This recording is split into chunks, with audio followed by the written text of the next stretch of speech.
நம்முடைய வாழ்க்கையில ஆண்டவர் விசுவாச பயணத்துல ஒரு குறிப்பிட்ட எல்லை வரைக்கும் சில மக்களை நம்மோடு நடக்க வைப்பார்.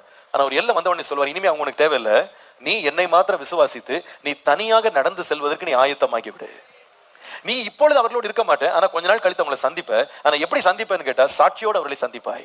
கர்த்தர் செய்த அதிசயங்களை நீ சொல்லி அவர்களை சந்திப்பாய். அது வரைக்கும் நீ தனியா தான் இந்த பயணத்துல போகணும். அவருடைய எந்த உதவியும் உனக்கு நீ தேவை கிடையாது, அவருடைய ஒத்தாசை உனக்கு தேவையில்லை. உன்னுடைய மாம்சத்துல நீ பார்த்தா தனியா இருக்கிற மாதிரி இருக்கும். ஆனா கர்த்தர் உன்னோடு கூட வந்து உன் கரம் பிடித்து கடைசி வரைக்கும் நடத்துவா. உங்க வாழ்க்கையில இந்த அனுபவத்துக்கு நீங்க எப்ப ஒப்பு கொடுக்குறீங்களோ அப்போ நீங்க விசுவாச பாதையில் நடக்கிறவர்களாக மாறுவீர்கள். இந்த ஈசாக்கு கொஞ்சம் யோசித்து பாருங்க. இவன் பாக்குறான், இவ்வளவு நேரம் தன்னோடு வந்த வேலைக்காரர் நிறுத்தப்படுறாங்க, இவ்வளவு நேரம் தன்னை சுமந்து வந்த கழுதை நிறுத்தப்படுது. ஆனா இந்த மனுஷன் பார்த்தா அப்பா கையில என்ன இருக்கு? கத்தி இருக்கு. இதை பார்த்துட்டு கூட அவன் பயப்படாம அந்த பாதையில மலை மேல ஏறி போனாங்க. ஏன் தெரியுமா? அவனுக்கு தெரியும், எங்க அப்பா வந்து என்னை கொலை செய்வதற்காக அல்லது என்னை பலியிடுவதற்காக அவர் மேல வந்தாலும் நான் பயப்பட மாட்டேன். தனியா அவரோடு போறதுக்கு ரெடியா இருந்தான். ஒருவேளை வேலைக்காரர் கூட இருந்தா தடுக்கிறது கூட அவங்க வந்திருப்பாங்க. ஆனா அவங்க தடுக்கிறதுக்கு அவங்களுக்கு இடமே இல்லாதபடி கீழே நிறுத்தப்பட்டாலும் பயப்படாம இவன் மேல போறான். ஏன் தெரியுமா? அவனுக்கு தெரியும், என்னை மரணத்திலிருந்து ஆண்டவர் ஒரு நாள் தப்பு வச்சார். எப்படி தப்பு வச்சாரு? மரணத்திலிருந்து தான் நான் பிறந்தேன். அவனுடைய வாழ்க்கை சரிதையை கொஞ்சம் திரும்பி பாருங்களேன். அவங்க அப்பா அம்மாவுடைய சரீரம் செத்து போனதுன்னு வேதம் சொல்லுகிறது. ஆபிரகாம் மிகுந்த வயது உள்ளவன் ஆயிட்டான். அவன் சொல்லுகிறான், அவனுடைய சரீரம் செத்து போச்சு, அவங்க அம்மாவுடைய சரீரமும் செத்து போச்சு. பிள்ளை பெறுவதற்கு ஏதுவே இல்லை, நம்புவதற்கு ஏதுவே இல்லை, இல்லையா? அந்த கர்ப்பத்துல பிள்ளை உண்டாவதற்கு வாய்ப்பே கிடையாது.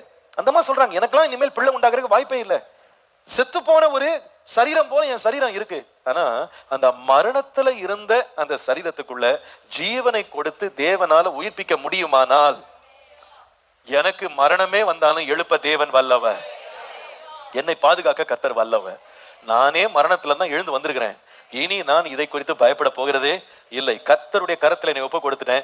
அவர் என்னை அழைக்கிறதுனால இனி நான் விசுவாசித்து தன்னந்தனியாக செல்ல நான் ஆயத்தமா இருக்கிறேன். எனக்கு விரோதமாய் எழுப்பப்படுகிற ஆயுதங்களை குறித்து நான் பயப்பட போகிறதே இல்லை. கர்த்தர் எனக்கு போதுமானவர். விசுவாசிக்கிற ஆமீன் சொல்லுங்க.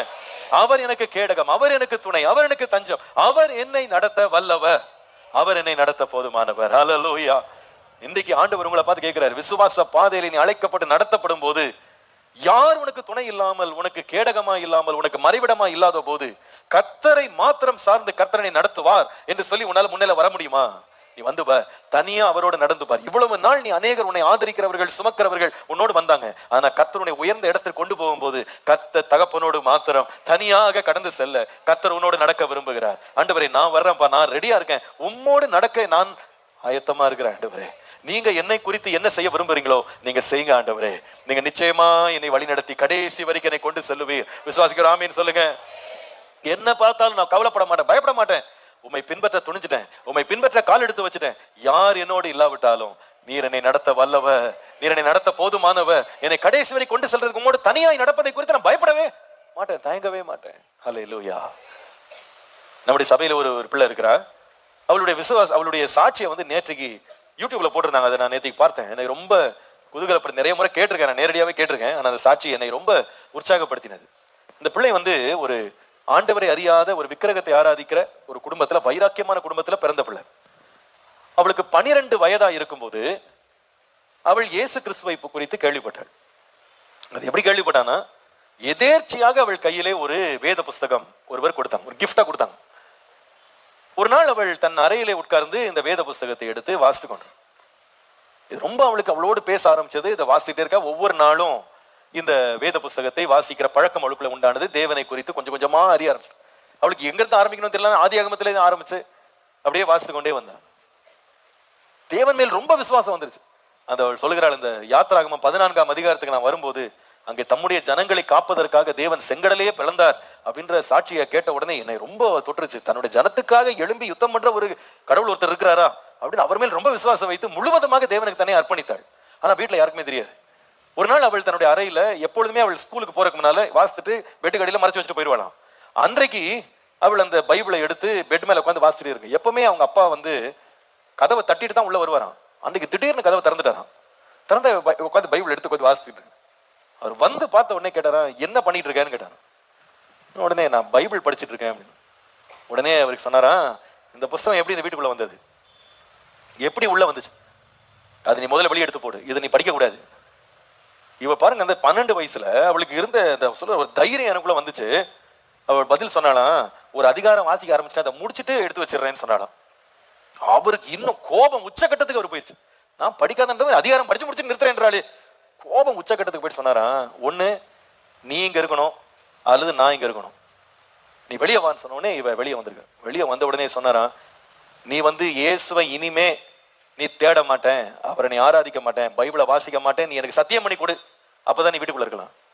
அவள் சொல்லுகிறாள், எனக்கு எங்க இருந்தா அந்த தைரியம் வந்துச்சே தெரியல, இயேசுவெல்லாம் நான் விட மாட்டேன் அப்படின்னு. உடனே அவர் சொன்னாராம், அப்ப இந்த வீட்டுல யாராவது ஒருத்தர் தான் இருக்கணும், ஒண்ணு நீ இருக்கணும் அல்லது நான் இருக்கணும். இயேசுவை நீ கைவிடுறதுக்கு நீ ஆயத்தமா இருக்கியா? இயேசுவை மட்டும் நான் விட மாட்டேன். I cannot discard Jesus. இயேசுவை என்னால் விட முடியாது. அவர் கோபம் உச்ச கட்டத்துல அவர் ஏறிடுச்சு. அவர் உடனே அந்த கிச்சனுக்கு போயிட்டு அங்க ஒரு பெரிய கத்தி இருந்துச்சான், அதை எடுத்துட்டு இவளை குத்தணும்னு சொல்லி அந்த கத்தி எடுத்துட்டு அப்படி வரும்போது திடீரென்று மெயின் டோர் அப்படியே திறந்ததான். மெயின் டோர், வீட்டினுடைய கதவு திறக்குது.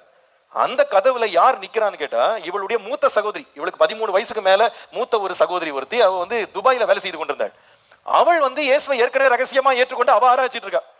அவள் என்ன பண்ணிருக்கிறா, அந்த கதவை திறந்து உள்ள வந்தா அப்பா கையில கத்தியோட நிக்கிறாரு. அவர் இந்த பிள்ளைய பார்த்துட்டு அவங்க அம்மாவும் இன்னொரு சிறிய தங்கச்சியும் ஒரு ஓரத்துல நின்று கண்ணீர் வடிச்சு அழுதுட்டு இருக்காங்க.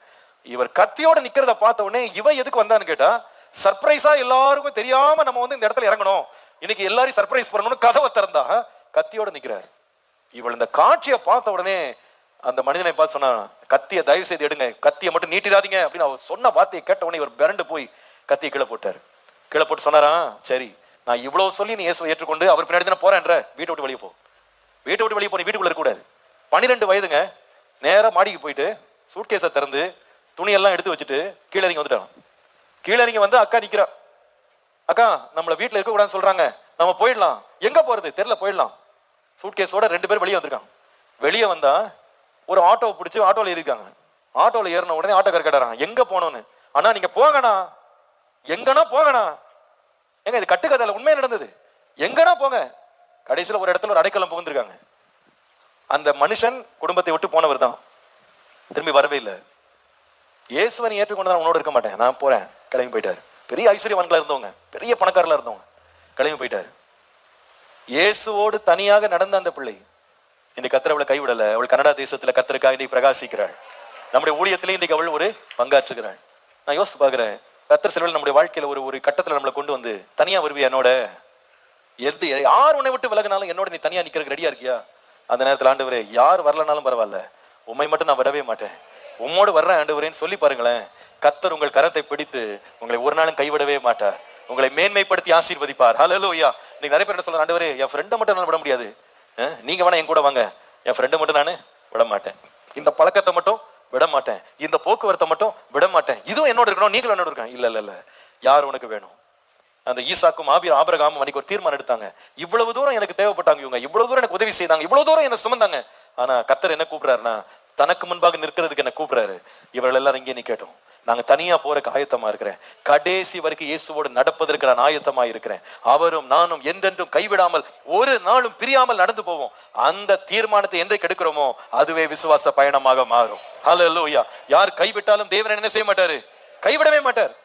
நான் மனுஷனை சார்ந்தல்ல, கர்த்தரை சார்ந்து வாழுவேன், கர்த்தரை சார்ந்து வாழ்வேன். நீங்க அந்த இடத்திற்கு தனியாக தேவனோடு பயணிக்க நீங்க ஆயத்தமாகுங்க. நான் சொல்லுவேன், அந்த விசுவாசத்தை துவங்கினவர் விசுவாசத்தை முடிக்க வல்லவர். ஹல்லேலூயா. விசுவாசத்தை துவக்கினவர் விசுவாசத்தை முடிக்க வல்லவர். இன்னைக்கு ஒரு கூட்டத்தை கர்த்தர் தேடுறாரு. அவங்க யார் தெரியுமா? ஆண்டவரே, உம்மேல உள்ள விசுவாசத்தினால தனியாக பயணித்து உம்மோடு கடைசி வரைக்கும் செல்றதுக்கு நான் ஆயத்தமா இருக்கிற ஆண்டவரே, நீங்க என் கரத்தை பிடிச்சா போதும், நீங்க எனக்கு போதும் ஆண்டவரே, நீங்க என்ன வழி நடத்தினா போதும், கடைசி வரைக்கும் உம்மை பின்பற்ற